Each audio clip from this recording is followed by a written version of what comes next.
Here's Help radio show. We are the longest running public service program on radio in the United States. And as always, a very interesting program. A quick program note, stay with us till Students Corner. Stay with us till the end of this program because we have the return of one of our students, John, who has some incredible news that he's can't wait to share with all of you. And I can only promise you that you will be moved.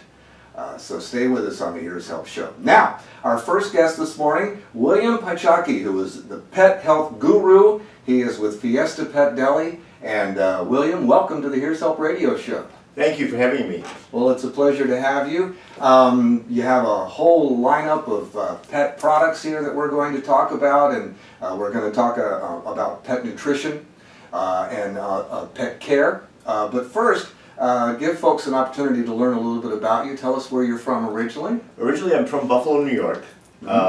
Went to college up in upstate New York. Degree in animal sciences. And basically, I've worked in and out of the veterinary and pet industry for almost 50 years now. Where did you go to school? Alfred. And what brought you to South Florida? Weather. Besides the Growing up in Buffalo, I mean, what else can I say? I mean, you know, I had enough of those winters. That's what it basically boiled down to. So when did you first come to South Florida? I traveled throughout the 80s and the 90s as a manufacturer's rep. And so I was out here quite a bit. Did my first short term in South Florida in the mid-90s, I guess. And then I came down here in 99 and just have not gone back. So a manufacturer's rep for the pet industry? Pet industry, the veterinary industry, designed a lot of products for the grooming industry. Basically, everything's always been based on health. And that's where I got my inspiration. Basically, back in the late 1990s, we started to see a big difference in the veterinary community. Basically, everything went to cookbook, just like our doctors on the human side, where they have a standard of care. And we watched vet bills going through the ceiling. People can't afford to take care of their animals properly. And of course, it all boils down to, in life, that we are the sum of what we put into our body. The air, the water, the food, the drugs, medications, vaccines, all of that is an accumulation. And as we see more and more of this stuff going on, we're seeing more and more toxicities, we're seeing more and more disease, we're seeing more and more labels being put on both people and pets. And it's basically all the same. And I would assume that one of the frustrating and in some cases could be one of the heartbreaking things about pet health and dogs in particular is they can't tell you exactly what hurts. They can't tell you what's bothering you. Well, that's one of the big things that I come across, because with all medications, especially when we look at the medical side of it, there is not that communication, as you say, and so we don't know dosages, we don't know how they're feeling. I mean, I see, like, for allergies and things of this nature, which we're seeing a lot more of in pets, people will turn around, and the veterinarians will turn around and prescribe something like Benadryl. Well, if you've ever taken Benadryl, it messes up your mind. What's it doing to that little 4-pound Yorkie or even that 20-pound beagle? We have no idea, and they can't tell us. And then we start moving down this road, and when we start looking at side effects of various drugs and medications, we don't know if those animals are experiencing those or not until it gets to a point where it's clinically available. Now, you mentioned allergies, and normally when we think of pet allergies, it's someone who sneezes because of dander and fur. And you said you've noticed an increase in allergies. Explain that a little bit. Well, the whole allergy thing is kind of misunderstood, because basically allergies are nothing more than a manifestation that we have a lot of toxins in the body, whether it's our pet's body or our own. And kind of using an analogy of a trash can. As long as it's not overflowing, we're fine. But you dump one more, container in, all of a sudden now you've got a problem. And that's all an allergy really is. So we have to detoxify the body, whether it's our pets or ourselves, to get, to allow it to heal itself. And basically the body is designed to heal itself. There's no drug on the market today that's been ever developed to cure a disease. In fact, they all have warning labels. The FDA has not, approved it. So that's the whole thing, is we have to rebuild the body, the immune system. And of course, the only way you can build an immune system is through nutrition. Good foods, clean foods, proper diets and species appropriate diets. Every animal, every creature on the face of the earth is designed to eat only certain things. And do you find that most pet owners, due to maybe just being busy with their lives or maybe not being educated, to them it's just easier to run to the local brick and mortar and just pick up a bag of some food that's sitting on a shelf without even reading the ingredients and going home and feeding it to the pet and thinking they're doing the right thing? That's exactly it. In fact, we were talking when we were driving up here that the marketing is what pressures the whole thing. We've been so brainwashed with marketing that we don't even know what's in it. And basically, pet foods have been traditionally used by big food companies to get rid of their waste. So they're made with basically garbage. I mean, literally today they're picking up the dumpsters behind the local supermarket, the local Walmart, whatever it happens to be, and that goes to a rendering plant that they cook it down into whatever it happens to be. A pellet. Yeah, and then they turn around and sell it as food, and it's not. It's actually, according to the FDA regulations, if it's not human grade, they're not supposed to call it food, but they do. And so, do you find that because of this, we have seen an increase, you mentioned allergies, other problems in pets and dogs in particular? Well, dogs in particular, first off, our dogs are the most toxic animals on the face of the earth today. They also have more cancer than any other creature on the face of the earth. Mm-hmm. And it's because they're getting multiples of what we get. You know, we have to breathe the dirty air, and so do they. We're drinking the dirty water, so do they. However, they're also on the lawns and on the sidewalks and everything else that have been sprayed with everything from insecticides to kill mosquitoes and Zika, to the glyphosate, which is Roundup products, fertilizers, different, herbicides, pesticides, and all of that. And they come in the house, they start licking their paws, they're ingesting it, and then we go to the veterinarian and they load them up with so-called preventive drugs, things for fleas, ticks, heartworms, all of this.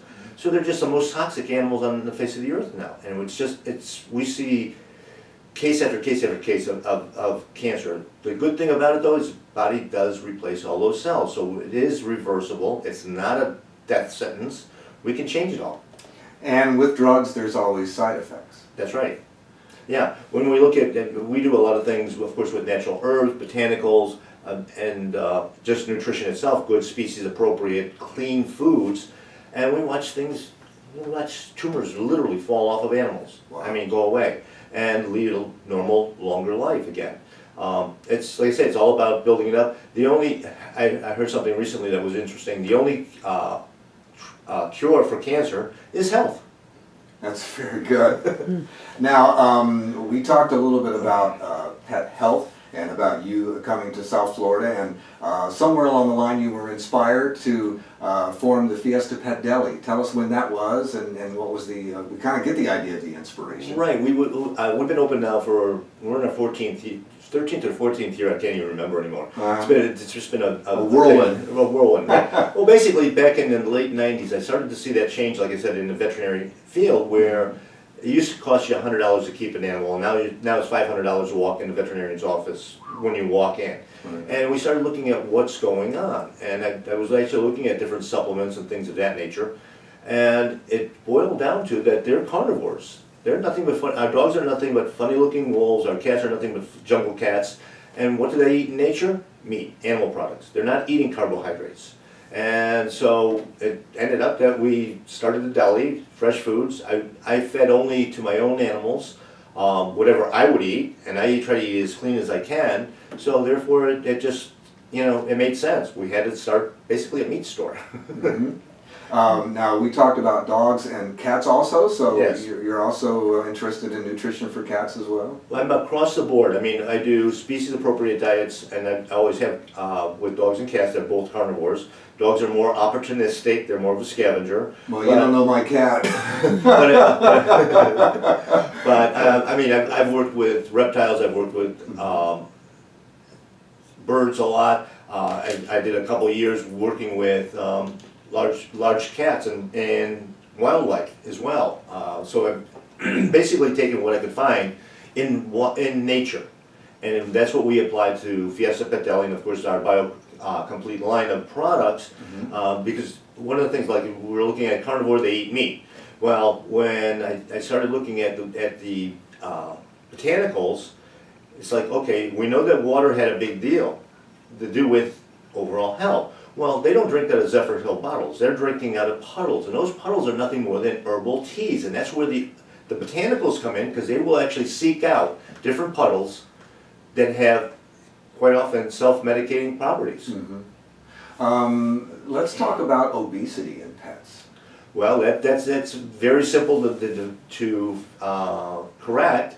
In it, when we start with a species-appropriate diet, basically a meat and fat diet, animal products, the body burns those. Their bodies are not designed, their digestive tract is not designed for digesting carbohydrates. So it converts it immediately into sugars and then ultimately into fats. And that's where the obesity problem comes in. And that, of course, leads to all kinds of things from diabetes, it feeds to cancers, you know, and of course you got mobility, joint problems, all of that sort of thing that are associated with it. I've heard several times that in cats in particular, and male cats in particular, spaying and neutering leads to obesity. You find that to be true? That's not the major problem, but when we do spay and neuter, okay, first off, it shortens their life by as much as 50%. And that Really? that came from the FDA, Center for Veterinary Medicine, and that was 40, 50 years ago. The problem is when we start taking out body parts, we're changing the endocrine system, which changes the mineral levels and the hormone levels, and everything now has to work overtime. And it just burns out, and they become more and more lethargic. Of course, they're being fed carbohydrates, which are not designed to eat, and next thing you know, you got a 30-pound cat. And then that leads to heart problems, Yes. circulatory. Everything breaks down along the way. And like I said, the toxins, again, they're the same way. They're the #1 toxin that they find in cats, in condos, by the way, is flame retardant, because they're sleeping on the furniture and they're absorbing the flame retardant that's on the sofa and the carpet and that sort of thing in it. The #3 is basically 2,4-D, weed killer, in condos, because we're just tracking that little bit on our shoes. Again, it's aerosol because they're spraying, and they're just ingesting it, and they just can't shed that unless we intervene with, again, different herbs and botanicals, different foods. Well, that leads us to this display we have here in the studio this morning. Tell us what we have here. Well, basically what we do, and what I'm showing here is a couple of the things that we focus on. We do a whole line of botanicals, herbs and spices, in the store and in our line, that are all, we've learned that basically food is health and it's medicine. So therefore we just do different blends for different types of problems. Liver, kidney, we find that we have to clean out the liver and the kidney and the lymphatic system, the filters in the body, in order for us to heal. And we take that beyond that when we go into our treat lines and our food lines, in that we're using all clean foods, single ingredient. This particular one here, we've also been using a lot lately CBD hemp oil products, which of course has been in the news all over the place. And that's been actually a game changer for the health of our pets and for people. Because we have an endocannabinoid system in our body that is designed to work very similar to our adrenal system. You know, when I bang my arm on a table or on a door, I get sore, I get red, and I get a bruise, and then the body heals from within.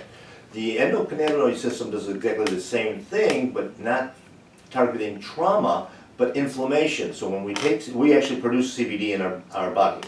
And when we do that, it actually targets those hot spots. So we can flood that area with hormones, enzymes, stem cells, blood cells, and nutrition, so we heal from within. And it's truly been a miracle out there. Unfortunately, like all new products that come out and discoveries, everybody's on the bandwagon to try to capitalize on it, and there's a lot of bad product on the market. You know, we're fortunate that we work with a company that basically we control from seed to the finished product to the bottle, and that gives us complete control. So we've got a good product that always works.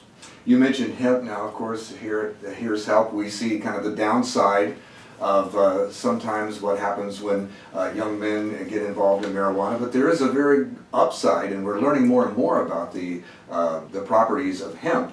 Tell us about your hemp product. Well, that's the interesting thing. I mean, there's basically two major components in hemp, or what's now called marijuana. didn't used to be called marijuana. That was a way that the drug companies actually tried to kill it, so that they could demonize it. CBD and THC are the two major components. The THC is what basically gets you high. And basically a lot of people have used that kind of in a medical way to mask a symptom. Self-medicate. Right, exactly. The CBD, the endocannabinoid system with the CBD, that basically floods the area, like I said, with the nutrients and that sort of thing we need to heal. So it's beneficial. And what we found, the process that we use in manufacturing ours, is we harvest the plants before the THC is developed.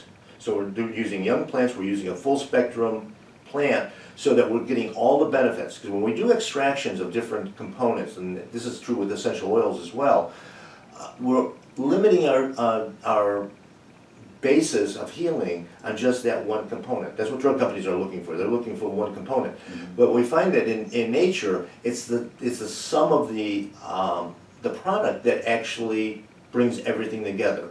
I mean, it's like a steak. A steak is not just protein. In fact, the steak is very low protein, but we think of it as a protein source. And our language, unfortunately, is kind of mixes this stuff up so that we don't really know what's going on. But yeah, the CBD is a healing product, and that's where we find that the body works the best. Now, I'm sure we have pet owners who are listening to us this morning on our show, and I'm sure we've piqued their interest.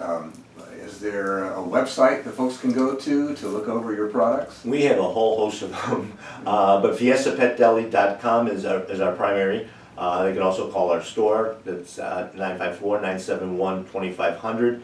The BioComplete line has its own website, biocompletenaturaldiet.com. That's basically an educational site, so there's a lot of information on different herbs, botanicals, foods, all of that there. We also actually have a nonprofit too, Lone Pine Rescue, which we use for educating other rescue groups and educating pet owners on proper care and natural type of ways of rearing. So we're all over the place. Right. Well, tell us more about your nonprofit. Basically, we started that because I've been involved in teaching rescue groups and that sort of thing for 40 years or more. And what we've seen though is, unfortunately, again, they're being controlled more by the medical community as far as procedures, drugs, things of that nature. And a lot of the animals that are in rescue today are in there because people can't afford the veterinary care that they're being pushed to. Wow. And poor nutrition ends up being a big part of it, and so they get basically turned in. And what we're trying to do is teach other rescues in the industry that there is a more holistic way. You don't have to spay and neuter everything. You don't have to use the medications that are supposedly preventatives that really aren't, that actually don't work.